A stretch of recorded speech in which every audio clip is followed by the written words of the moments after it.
If a picture is worth 1,000 words, is it also worth 1,000 numbers?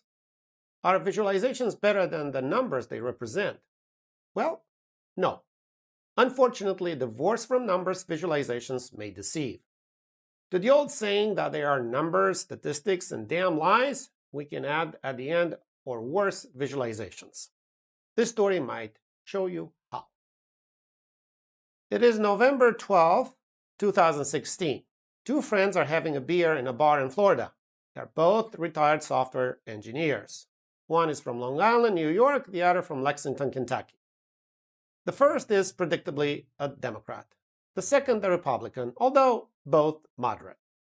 They are watching a special news network report on the latest elections. The announcer booms with a map in the upper right corner of the screen. The latest results of the election show that Donald Trump has a solid base in the heartland. Except for the coasts and 4 other states with strong Democratic machines, the rest of the country stands firmly behind Donald Trump. I told you that Hillary did not have one chance in deplorable country, chided the Republican his Democrat friend. Look at the sea of red where my fellow countrymen said enough is enough. The Democrat took a long look at the map, then a swig from the bottle and remarked, "There is a lot of red, but not enough people. You forget that it is people, not land, that vote. There are more people in California, New York City, and Pennsylvania than in the entire Deep South." "Right," replied the Republican, "if you do not count Texas. But I give it to you. I wish more people like me and you could have a beer without fighting so much." The friends continued the conversation, switching to a topic of more interest to both, the fair price of a pre-owned 20-foot boat. What neither of them realized in the flash of conversation they had is how wrong they both were. First, even though Hillary's popular votes were more numerous, they were within the margin of error of 1% specific to presidential elections. In other words, if the elections would be repeated 100 times, the vote could have gone either way 95 times. The second is that although electoral votes are at the state level, they come from the wishes expressed by individuals that vote in specific places, towns, cities, counties, etc. This raises the issue of the real distribution of votes across the territory of the United States.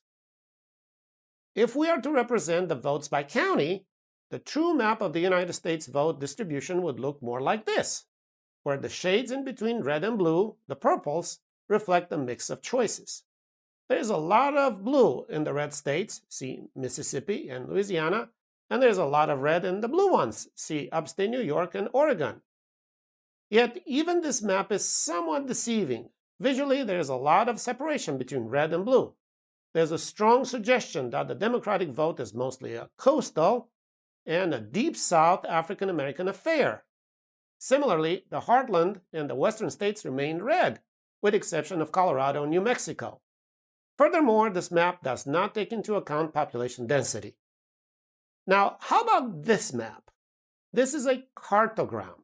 It looks distorted because each county was inflated or deflated so that while its shape stayed constant, the surface matches its population.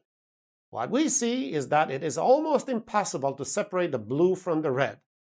The U.S. electoral map is like a map of the brain in which red and blue neurons and their connections, the axons and dendrites, connect with each other in the most intricate manner, with the possible exception of Los Angeles, New York City, and San Francisco. There's no real geographic separation by political blocks in the U.S. There's a bit of everything just about everywhere.